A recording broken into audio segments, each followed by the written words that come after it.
Buenas tardes, jóvenes del quinto de secundaria. Los docentes de Ciencia y Tecnología del Divino Maestro hemos elaborado el siguiente documento denominado Explicamos el magnetismo y los campos magnéticos. Situación significativa. Observemos el siguiente video en esta página de YouTube y respondemos a las siguientes preguntas. ¿Qué es el magnetismo? ¿Por qué algunos cuerpos tienen magnetismo? ¿Qué aplicaciones tiene el magnetismo en nuestra vida diaria? Propósito. Comprende el fenómeno del magnetismo y los campos magnéticos y su empleo en la vida diaria. Producto. Elabora un organizador visual del conocimiento sobre el magnetismo y los campos magnéticos, así como su importancia en nuestra vida diaria. Competencia. Explica el mundo físico basándose en conocimientos sobre los seres vivos, materia y energía, biodiversidad, tierra y universo. Criterio de evaluación. Elabora un organizador visual del conocimiento indicando el fenómeno del magnetismo y campos magnéticos y su importancia en nuestra sociedad. Magnetismo. Es una parte de la física que estudia las propiedades referentes al imán o a los imanes. ¿Y qué es un imán? Es aquel cuerpo que goza de dos propiedades fundamentales. Una de ellas consiste en atraer al hierro, mientras que la segunda consiste en orientarse aproximadamente en dirección norte-sur geográfico cuando se encuentra libremente suspendido o apoyado en el centro de gravedad, ¿no? Por ejemplo, ahí tenemos un imán, tiene un campo magnético o un polo magnético norte y uno sur, y está, ¿no es cierto?, suspendido libremente. Este de acá se va a orientar justamente con los polos magnéticos de la Tierra, ¿no? La parte norte, ¿no?, va a indicar hacia el norte geográfico y la parte sur se va a orientar hacia el sur geográfico. Vale decir, la parte norte se dirige hacia el polo norte geográfico de nuestro planeta y la parte sur al polo sur geográfico. Polos de un imán. Es el nombre dado a aquellas zonas donde la atracción ejercida sobre el fierro se manifiesta con mayor intensidad, ¿no? De ahí que estemos hablando de un polo norte y un polo sur en un imán, polo norte y un polo sur. Todo imán puede tener varios polos, pero como mínimo tiene dos, a los que se le denomina polo norte, el extremo dirigido hacia el norte geográfico, y polo sur, el que está dirigido hacia el sur geográfico. Las limaduras de hierro indican dónde están los polos de un imán. Hay que tener en cuenta entonces que los extremos, ¿no es cierto?, va a estar el polo norte y en el otro extremo del imán va a estar el polo sur. Y en el medio del imán va a ser una zona neutra. Modelo teórico del imán. En realidad se puede asumir un modelo teórico del imán, en el cual se puede considerar que dicho imán está compuesto por un gran número de imanes elementales, como varios imanes dentro de ese imán grande, o dipolos magnéticos, norte y sur respectivamente, los cuales están conformados por dos polos magnéticos, ¿no? Como ya hemos comentado, el norte y el sur, que están de manera ordenadas, ¿no? Por ejemplo, acá tenemos un imán con su polo norte y sur, e internamente es como si fueran varios imanes que estén ordenados justamente en esa situación norte y en esa situación sur. Inseparabilidad de los polos. De lo visto hasta el momento se puede afirmar que un imán tiene como mínimo dos polos. Yo no puedo decir que un imán solamente tiene un solo polo, eso sería, ¿no es cierto?, alguna falacia. Si este imán es dividido en dos partes, tendremos dos imanes nuevamente, cada uno con su polo norte y su polo sur. Si a una de esas partes la volvemos a dividir, nuevamente vamos a tener otros dos imanes, cada uno con su polo norte y su polo sur. Y así sucesivamente si seguimos dividiendo. De manera que nunca conseguiremos obtener un imán de un solo polo. Por lo tanto, no existe imanes monomagnéticos. Clases de imán. Imán natural. Cuando debido al ordenamiento molecular gozan de propiedades magnéticas, o sea, se encuentran en la naturaleza, ¿no?, como en el caso de la magnetita. Imán artificial, cuando es necesario alguna causa externa para que un cuerpo sea o se vea obligado a adquirir propiedades magnéticas, ¿no?, como en el caso, por ejemplo, de los electroimanes, que el ser humano los puede crear. Acá tenemos, por ejemplo, un imán natural, la magnetita, que tiene sus polo norte y polo sur magnéticos. Si tenemos, por ejemplo, un metal, ¿no es cierto?, un estado natural, por ejemplo, vemos que están desordenados sus polos magnéticos, ¿no? Y si frotamos dicho cuerpo con uno de los polos de un imán, por ejemplo, con un imán lo frotamos, se produce un ordenamiento de los dipolos. Entonces acá ya tenemos un imán artificial. Se transformó en un imán artificial. Acá tenemos, en el caso, una varilla metálica en estado natural, ¿no? Están en desorden sus polos magnéticos, como se observa. Pero si a la varilla lo enrollamos con un alambre y hacemos circular cierta corriente eléctrica por ese alambre, entonces este metal se reordenan sus polos magnéticos de sus partículas que forman el metal, y tenemos ya un imán artificial, ¿no? Por ejemplo, esto sería un electroimán. Pérdida de las propiedades magnéticas de un imán. Todo imán puede perder sus propiedades magnéticas debido fundamentalmente a dos motivos. Primero, si se golpea repetidamente provocando vibraciones que dan lugar a un cierto desorden molecular, entonces pierde sus propiedades de imán. Segundo, si se calienta el imán hasta alcanzar una temperatura adecuada, denominada la temperatura de Curie, en honor a Pierre Curie, quien descubrió este efecto. Así tenemos que para el hierro es 750 grados Celsius, para el níquel es 350 grados Celsius y para el cobalto es 1100 grados Celsius. A esas temperaturas los cuerpos que son imanes dejan de comportarse como imán. Observaciones. En adelante se supondrá la existencia de polos magnéticos separados, cargas magnéticas. Este modelo servirá para visualizar con facilidad el estudio del magnetismo. Sin embargo, no es necesario aclarar que una carga magnética realmente no existe. ¿Ya? Entonces, para mejor estudio lo vamos a asumir que existen esas cargas, pero en la realidad no existen, ¿ya? Entonces tenemos una carga magnética del polo norte y tenemos una carga magnética del polo sur. La unidad de carga en el sistema internacional se mide en ampere por metro. Leyes de la magnetostática, ¿no? ¿Se acuerdan cuando comentamos las leyes de la electrostática? También existen leyes de la magnetostática y son muy parecidas. Ley cualitativa. Polos magnéticos del mismo nombre se repelen, se rechazan. Y polos magnéticos de nombres diferentes se atraen, ¿no? En este primer dibujo, el polo sur y norte de imanes diferentes se atraen. El polo norte y sur de imanes diferentes se atraen. Polo sur y sur de imanes iguales se repelen. De imanes diferentes se repelen. Polo norte y polo norte de imanes diferentes se vuelven a repeler. Ley cuantitativa, ley de Coulomb. La fuerza magnética de atracción o repulsión que existe entre dos cargas magnéticas es directamente proporcional al producto de sus cargas magnéticas e inversamente proporcional al cuadrado de la distancia que las separas, ¿no? Entonces, esa fuerza magnética, ¿no?, de esas cargas magnéticas es igual a una constante por el producto de las cargas magnéticas entre la distancia que las separa, al cuadrado de la distancia que las separa.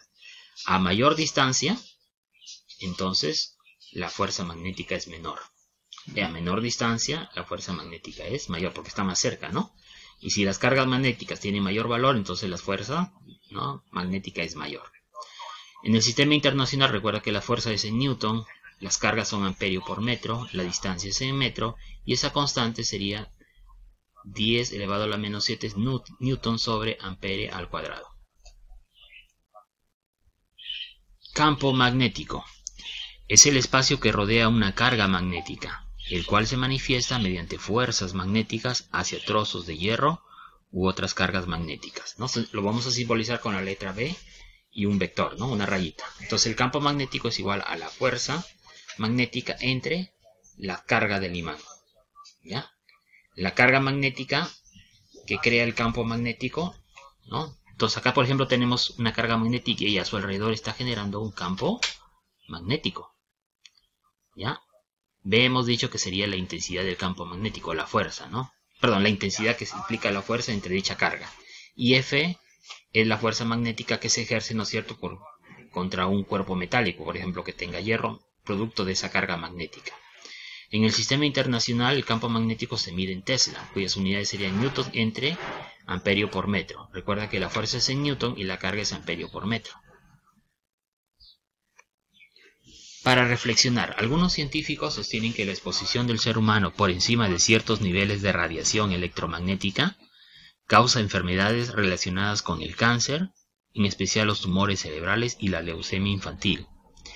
De aquí la necesidad de verificar y controlar las emisiones del campo electromagnético. La Organización Mundial de la Salud considera que existe suficiente seguridad hasta valores de 0,001 Tesla.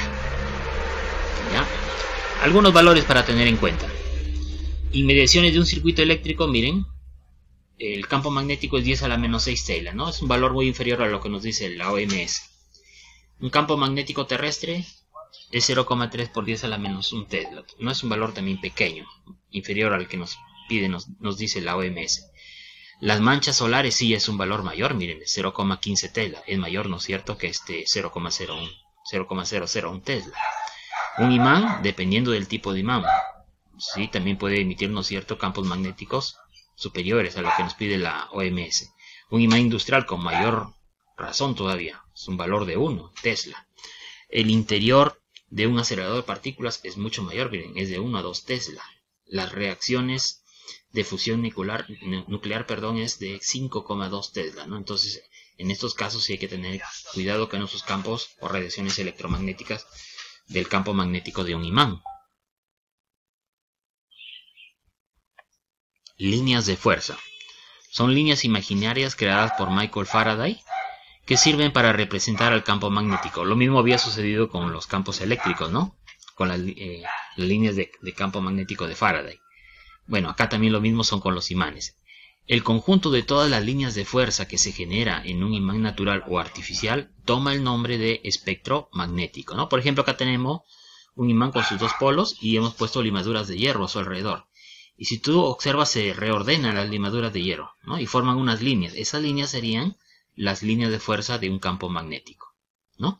Entonces acá tenemos un imán y este va a formar líneas de fuerza, ¿no?, en las limaduras de hierro que hemos esparcido a su alrededor. Cada partícula de limadura se convierte en una pequeña aguja imantada al estar cerca de un imán.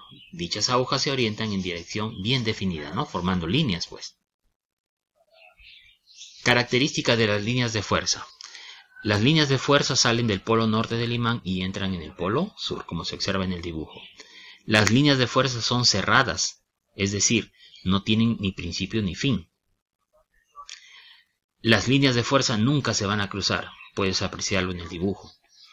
En un punto cualquiera de una fuerza, la dirección del vector campo magnético será el de la tangente a dicho punto, ¿no?, porque forma curvas ahí. Campo magnético de la Tierra. El campo geomagnético es el campo de fuerza magnética que rodea la Tierra, ¿no? La Tierra tiene su propio campo magnético. Se atribuye al efecto combinado de la rotación del planeta y el movimiento del hierro fundido en el núcleo del planeta. Entonces, ese campo magnético depende del movimiento de giro sobre su propio eje de nuestro planeta y del núcleo de hierro fundido que tiene el interior, ¿no es cierto?, de nuestro planeta. Las brújulas son instrumentos que se alinean con los polos magnéticos de la Tierra y que se han utilizado en la navegación durante siglos. Algunas aves, sobre todo aquellas que son migratorias, y otros animales sirven del campo geomagnético para poder orientarse. ¿Ya? Entonces recuerda, si tenemos un imán y lo suspendemos, ¿no es cierto?, libremente, ¿no?, vamos a ver que el polo norte del imán se orienta hacia el norte geográfico, hacia el polo norte de nuestro planeta. Y el polo sur del imán se orienta hacia el polo sur de nuestro planeta, ¿no? Ahí lo dice. El campo, la zona atraída por el polo sur magnético de la Tierra es justamente el polo norte del imán. ¿Ya? ¿Cómo es eso, profesor, de que la zona atraída por el polo sur magnético de la Tierra atrae al polo norte? A ver, en el polo norte de nuestro planeta, el polo norte geográfico, ahí se encuentra el polo sur magnético de la Tierra. Por eso es que el imán, ¿no es cierto?, es atraído a través de su polo norte del imán hacia la norte geográfica, la región geográfica norte del planeta, porque en ese extremo se encuentra el polo sur magnético. Lo mismo sucede para el otro lado, miren, ve. La zona atraída por el polo norte magnético de la Tierra, que se encuentra en el sur geográfico, va a atraer al polo sur del imán. ¿Ya? Entonces hay que tener en cuenta eso, no hay que equivocarnos.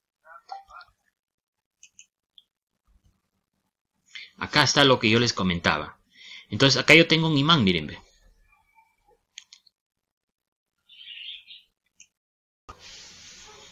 Bueno, acá tenemos un dibujo mejor que el anterior que se había colocado por momentos. Ya miren, acá tenemos nuestro planeta Tierra. ¿no? En la parte norte geográfica está el polo norte y en la parte sur geográfica está el polo sur. Creo que eso conocemos todos. Nuestro planeta se conforma como un gran imán, ¿sí? En la parte sur, cerca al sur geográfico, en la parte sur, no me estoy equivocando, está el polo norte magnético. Y en la parte norte, cerca al norte geográfico, está el polo sur magnético. Por eso es que una brújula te va a indicar siempre hacia el norte, ¿no? Hacia el norte te indica que está el norte geográfico aproximadamente, pero realmente, ¿no es cierto?, está en esa dirección. ¿Por qué? Porque está siendo atraído por el polo sur magnético. Recuerden que polos opuestos se atraen. Lo contrario va a suceder justamente en el otro extremo de la Tierra. ¿Ya? Entonces, muchos piensan que el polo norte magnético está en el polo norte geográfico. No, el polo norte magnético está en el sur geográfico, ¿eh? No se vayan a olvidar eso.